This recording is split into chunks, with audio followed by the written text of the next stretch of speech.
Hello students, welcome to এসওই Bangla. আমি তোমাদের বর্ণালী ma'am. আজকে ডিসকাস করব ক্লাস 12-এর সিলেবাস সম্পর্কে। তোমাদের বায়োলজি সিলেবাসে কি কি নতুন যুক্ত হয়েছে, কোন চ্যাপ্টারগুলো বেশি গুরুত্বপূর্ণ, কেমন তোমাদের এক্সাম প্যাটার্ন হতে চলেছে, আর কীভাবেই বা তোমাদের কোয়েশ্চেন প্যাটার্ন অর্থাৎ মার্কস ডিস্ট্রিবিউশন হচ্ছে। তো এই সমস্ত কিছু নিয়ে কিন্তু আজকে আলোচনা করব। তো ভিডিওটা শেষ পর্যন্ত থাকবে। আর আশা করব তোমাদের ক্লাস 11-এর পরীক্ষা অনেক ভালো হয়েছে। তো এইবার কিন্তু নতুন করে আবার বেস্ট প্রিপারেশনের জন্য তোমাদের রেডি হতে হবে, আর তার জন্য ফলো করতে হবে আমাদের এসওই বাংলা চ্যানেলকে। তো আজকে স্টার্ট করি আমরা। ফার্স্টেই বলবো এক্সাম প্যাটার্ন। তোমরা ক্লাস 11-এর এক্সাম অলরেডি দিয়েছো, তো তোমরা কিছুটা তো জানবেই। তাও একবার বলি, তোমাদের এক্সাম কটা সেমিস্টারে হবে? দুটো সেমিস্টার। ক্লাস 11-এ তোমাদের দুটো সেমিস্টার হয়েছে, যেখানে ফার্স্ট সেমিস্টার এবং সেকেন্ড সেমিস্টার তোমরা দিয়েছো। ফার্স্ট সেমিস্টারে তোমরা এমসিকিউ প্যাটার্নে এক্সাম দিয়েছো এবং সেকেন্ড সেমিস্টারে তোমাদের থিওরি বেসড কোশ্চেন হয়েছিল। তো এখানেও ক্লাস 12-এ অনেকটাই সেম, তোমাদের দুটো সেমিস্টারে এক্সাম হবে। একটা হচ্ছে থার্ড সেমিস্টার আর একটা হবে ফোর্থ সেমিস্টার। ঠিক আছে, এই দুটো সেমিস্টারে তোমাদের এক্সাম কন্ডাক্ট হবে। তো থার্ড সেমিস্টারে তোমাদের কি প্যাটার্নে কোশ্চেন হবে? থার্ড সেমিস্টার হবে কমপ্লিট এমসিকিউ বেসড কোশ্চেন তোমাদের কিন্তু থার্ড সেমিস্টারে হবে। আর এই পরীক্ষাটা সম্ভবত সেপ্টেম্বরে হওয়ার কথা।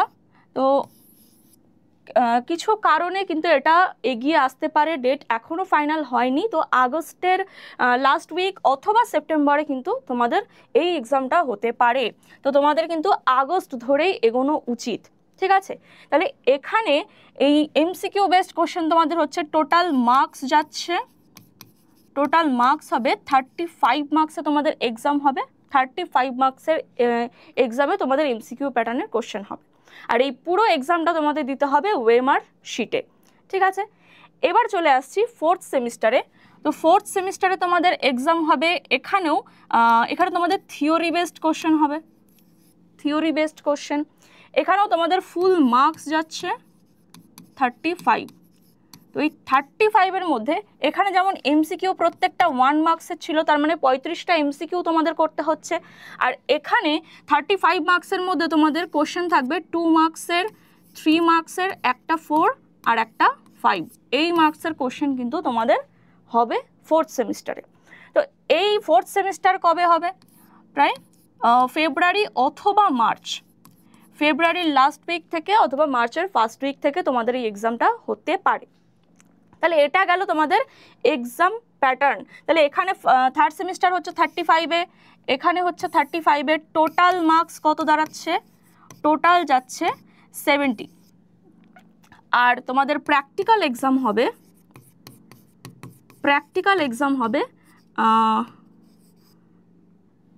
70, আর এখানে যাচ্ছে 30। প্র্যাকটিক্যাল এক্সাম তোমাদের হয়ে যাচ্ছে 30-তে। তো এই হচ্ছে তোমাদের এক্সাম প্যাটার্ন। এবার আমরা একটু সিলেবাস সম্পর্কে আলোচনা করি। সিলেবাসে কি কি আছে তো দেখে নাও। তোমাদের যে সিলেবাস, টোটাল 3টে ইউনিট তোমাদের পড়তে হচ্ছে। কি কি? এক হচ্ছে ইউনিট 6, এখানে কিন্তু তোমাদের ইউনিট 6 রয়েছে। সরি, এখানে দুটো ইউনিট তোমাদের পড়তে হচ্ছে। থার্ড সেমিস্টারে তোমাদের দুটো ইউনিট পড়তে হচ্ছে, ইউনিট 6। এবার বলবে যে প্রথম 5টা ইউনিট কোথায় গেল? ক্লাস 11-এ কিন্তু তোমরা প্রথম 5টা ইউনিট কভার করেছিলে, তো তারপর থেকে কিন্তু এখানে ধরা হয়েছে সিলেবাসে। ঠিক আছে, তো ইউনিট 6 কি রয়েছে তোমাদের? রিপ্রোডাকশন। ইউনিট 6 যাচ্ছে রিপ্রোডাকশন। এই রিপ্রোডাকশনের আন্ডারে আমাদের রয়েছে টোটাল 3টে চ্যাপ্টার। কি কি চ্যাপ্টার রয়েছে? একদম ফার্স্টে রয়েছে sexual reproduction in flowering plants, মানে সপুষ্পক উদ্ভিদের যৌন জনন। তাহলে 1 নম্বরে রয়েছে কি? সপুষ্পক উদ্ভিদের যৌন জনন। এটা যাচ্ছে রিপ্রোডাকশনের ফার্স্ট চ্যাপ্টার, যেখানে আমরা কি পড়ব? সপুষ্পক উদ্ভিদের জনন সম্পর্কে পড়ব। ফুলের গঠন, ফুলের মধ্যে কিভাবে পরাগরেণু তৈরি হচ্ছে, মানে পুংকেশরের মধ্যে পরাগরেণু গঠন হবে, সেখান থেকে পুংগ্যামেট সৃষ্টি হবে, এবং গর্ভকেশরের মধ্যে কি তৈরি হবে? স্ত্রী রেণু তৈরি হবে, সেখান থেকে স্ত্রী গ্যামেট তৈরি হবে। তারপর কিভাবে নিষেক প্রক্রিয়া সম্পন্ন হচ্ছে এবং ভ্রূণের পরিস্ফুটন হচ্ছে, এই সমস্ত কিছুই কিন্তু আমাদের এই চ্যাপ্টারে পড়তে হচ্ছে। তো নেক্সট চ্যাপ্টার দেখি, সেকেন্ড চ্যাপ্টার যাচ্ছে মানুষের জনন। সেকেন্ড চ্যাপ্টার মানুষের জনন। হিউম্যান রিপ্রোডাকশনে আমরা কি দেখব, এখানে সম্পূর্ণ মানুষের জনন সম্পর্কে দেখব, মেল রিপ্রোডাক্টিভ সিস্টেম মানে পুংজননতন্ত্র, স্ত্রী জননতন্ত্র, সেখানে প্রধান জনন অঙ্গগুলো সম্পর্কে পড়তে হবে, তাদের মধ্যে কিভাবে গ্যামেট ফর্মেশন হচ্ছে মানে শুক্রাণু ডিম্বাণু কিভাবে তৈরি হয় এবং নিষেক প্রক্রিয়া কিভাবে সম্পন্ন হচ্ছে। আফটার অল লাস্ট আমরা দেখব কিভাবে একটা অপত্য শিশু জন্ম নিচ্ছে। তো এই ফুল প্রসেসটা আমাদের পড়তে হচ্ছে এই হিউম্যান রিপ্রোডাকশন চ্যাপ্টারে। থার্ড চ্যাপ্টার দেখে নাও, এই ইউনিটের থার্ড চ্যাপ্টার যাচ্ছে রিপ্রোডাক্টিভ হেলথ মানে জননগত স্বাস্থ্য। জননগত স্বাস্থ্য, এই চ্যাপ্টারে আমরা রিপ্রোডাক্টিভ হেলথ সম্পর্কে পড়ব, যে জননগত কি কি রোগ আমাদের হতে পারে এবং সেইগুলোর আরও কিছু টার্ম রয়েছে এখানে, birth control, amniocentesis, test tube baby কিভাবে ফর্মেশন হয়, এই সমস্ত রিলেটেড জিনিসগুলো কিন্তু আমরা এই চ্যাপ্টারে পড়ছি। তো এই তিনটে চ্যাপ্টার আমাদের চলে যাচ্ছে কি ইউনিট 6-এ। এরপর চলে আসবো ইউনিট 7। ইউনিট 7-এর চ্যাপ্টারটার নাম কি জেনেটিক্স অ্যান্ড ইভলিউশন। ইউনিট 6 হয়ে গেছে, ইউনিট 7 যাচ্ছে কি জেনেটিক্স। জেনেটিক্স অ্যান্ড ইভলিউশন মানে এখানে আমরা বংশগতি সম্পর্কে পড়ব, বংশগতি, অভিব্যক্তি, এগুলো সম্পর্কে কিন্তু আমরা এই ইউনিটে পড়ব। তো এই ইউনিটের আন্ডারে কটা চ্যাপ্টার রয়েছে, এখানে চ্যাপ্টার নাম্বার 4 দেখতেই পাচ্ছ কি রয়েছে, এখানে চ্যাপ্টার নাম্বার 4 রয়েছে principal of inheritance and variation মানে বংশগতি ও বিভেদ। তাহলে প্রথম চ্যাপ্টার যাচ্ছে বংশগতি ও বিভেদ, যেখানে আমাদের ক্রোমোজোম সংখ্যা, বংশগতি কিভাবে হচ্ছে, সেই মেন্ডেল আমরা পড়ে এসেছিলাম, সেই মেন্ডেল কিন্তু এখানে আবার আসছে, মেন্ডেল কিভাবে মটর গাছের ওপর বংশগতির পরীক্ষা করেছিলেন, তারপর ক্রোমোজোম তত্ত্ব, এরকম বংশগতি রিলেটেড কিছু রোগ, এই সমস্ত কিছু কিন্তু আমরা এই চ্যাপ্টারে দেখব। একটু বড় চ্যাপ্টার, তো যাই হোক, এর পরবর্তী চ্যাপ্টার চলে যাচ্ছে এই ইউনিটের, সেটা হচ্ছে চ্যাপ্টার 5। চ্যাপ্টার 5-এ কি বলছে, চ্যাপ্টার 5 যাচ্ছে মলিকিউলার বেসিস অফ ইনহেরিটেন্স মানে বংশগতির আণবিক ভিত্তি। এই চ্যাপ্টারটাকে বলছি বংশগতির আণবিক ভিত্তি। বংশগতির প্রধান বস্তু কি আমরা জানি, ডিএনএ।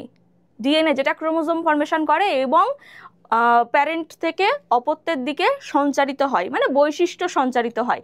তো এখানে কিন্তু সেই মলিকিউলার বেসিস মানে ডিএনএ সম্পর্কে আমাদের পড়তে হবে, আরএনএ সম্পর্কে পড়তে হবে, মানে আমাদের যত বায়োমলিকিউলসগুলো রয়েছে সেইগুলো এবং সেগুলো কিভাবে ফাংশন করছে সেই সমস্ত কিছু, এখানে রেপ্লিকেশন, ট্রান্সক্রিপশন, ট্রান্সলেশন, এই সমস্ত কিছু আমাদের এই চ্যাপ্টারে পড়তে হচ্ছে। আর লাস্ট চ্যাপ্টার চলে যাচ্ছে 6 নম্বর চ্যাপ্টার তোমাদের যাচ্ছে অভিব্যক্তি ও বিবর্তন। অভিব্যক্তি ও বিবর্তন, ইভলিউশন চ্যাপ্টার, যেখানে অভিব্যক্তি সম্পর্কে পড়তে হবে মানে কিভাবে সরল জীব থেকে, মানে পৃথিবীতে একটা সময় কোনো জীব ছিল না, সেখান থেকে আজ পৃথিবীতে এত জীব কিভাবে এলো এবং সরল জীব থেকে কিভাবে জটিল জীব সৃষ্টি হলো, এই সমস্ত ইভলিউশন মানে অভিযোজন বা অভিব্যক্তি সম্পর্কে আমরা এই চ্যাপ্টারে সম্পূর্ণটা পড়ব। তাহলে কি কি পড়বো আমরা একবার বোঝা গেল। সিলেবাসে আমাদের টোটাল এই দুটো ইউনিট রয়েছে, ইউনিট 6 অ্যান্ড ইউনিট 7। ইউনিট 6-এর আন্ডারে এখানে আমাদের 3টে চ্যাপ্টার, যেটা জনন বা রিপ্রোডাকশন রিলেটেড, আর 3টে চ্যাপ্টার রয়েছে কি জেনেটিক্স মানে বংশগতি রিলেটেড। তো এই যাচ্ছে আমাদের ফুল সিলেবাস।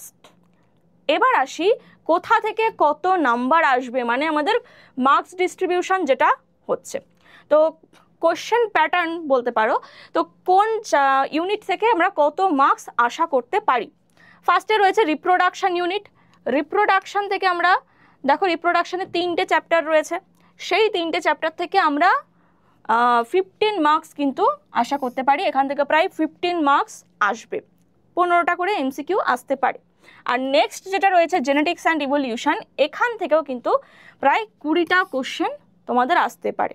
তো এই হচ্ছে 35 কোশ্চেনের একটা জাস্ট অ্যাজিউম করা হলো যে কতটা করে আসতে পারে। তো এমন নয় যে এখান থেকে 16টা বা 17টা আসতে পারে না, বা এখান থেকেও না, তাহলে ইকুয়াল অ্যামাউন্টের কোশ্চেন কিন্তু সব জায়গা থেকে আসছে।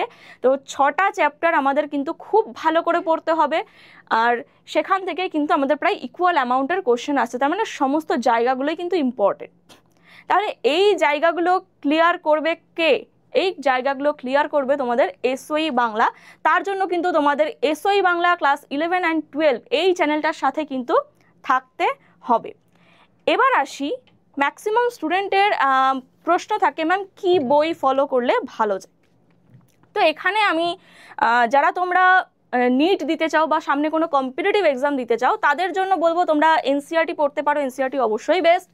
এছাড়াও তোমরা যদি কোনো রেফারেন্স বই ফলো করতে চাও তাহলে এখানে সাতরা করতে পারো। এছাড়াও আরও যেগুলো রয়েছে ছায়া, পারুল, এই মৌলিক, সবগুলোই কিন্তু বেশ ভালো রেফারেন্স হিসেবে তোমরা সবগুলোই কিন্তু যেটা খুশি পড়তে পারো, কোনো অসুবিধা নেই।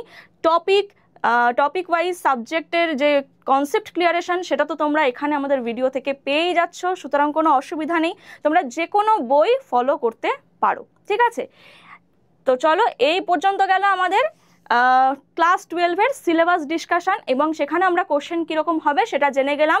আরও জেনে নাও তো এই টপিকগুলো তোমাদের পেতে হলে কোন চ্যানেল সাবস্ক্রাইব করতে হবে? আমাদের এসওই বাংলা ক্লাস 11 অ্যান্ড 12, এটা একটা নতুন চ্যানেল যেটা শুধুমাত্র তোমাদের ক্লাস 11 এবং 12-এর জন্য হয়েছে, যেখানে সমস্ত নতুন সিলেবাসের সমস্ত টপিক এখানে কিন্তু তোমরা পেয়ে যাচ্ছ। তো অবশ্যই এই চ্যানেলটাকে সাবস্ক্রাইব করবে আর বন্ধুদের সাথে শেয়ার করবে। আর লাস্ট, আমাদের আরও একটা চ্যানেল রয়েছে, তোমরা যারা কম্পিটিটিভ এক্সাম দিতে চাইছো, নিট, জয়েন্ট, জেন পাস, WBJEE, যে কোনো এক্সামের কম্পিটিটিভ এক্সাম রিলেটেড সমস্ত পড়াশোনা কিন্তু তোমরা এসওই বাংলা কম্পিটিটিভ চ্যানেলে পেয়ে যাচ্ছ। তো যারা যারা কম্পিটিটিভ এক্সাম দিতে চাও তারা কিন্তু এই চ্যানেলটাও ফলো করতে পারো, সাবস্ক্রাইব করে রাখবে। আর লাস্ট বলে দিই, আচ্ছা তাহলে তোমাদের পেইড ব্যাচ কিন্তু অলরেডি চালু হয়ে গেছে, ক্লাস 12-এর আগুন ব্যাচ কিন্তু অলরেডি চালু হয়ে গেছে। তোমরা যারা পেইড ব্যাচ রিলেটেড কোনো কোয়ারি আছে বা তোমরা পেইড ব্যাচ কিনতে চাইছো তারা এই স্ক্রিনে দেওয়া নাম্বারটাই কিন্তু কন্ট্যাক্ট করে নিতে পারো, এখান থেকে তোমরা সমস্ত ডিটেলস পেয়ে যাবে। ঠিক আছে, তো আজকে আমাদের এই পর্যন্তই থাকলো, আগামী তোমাদের সাথে দেখা হচ্ছে একদম ডিরেক্ট ক্লাসে। Thank you.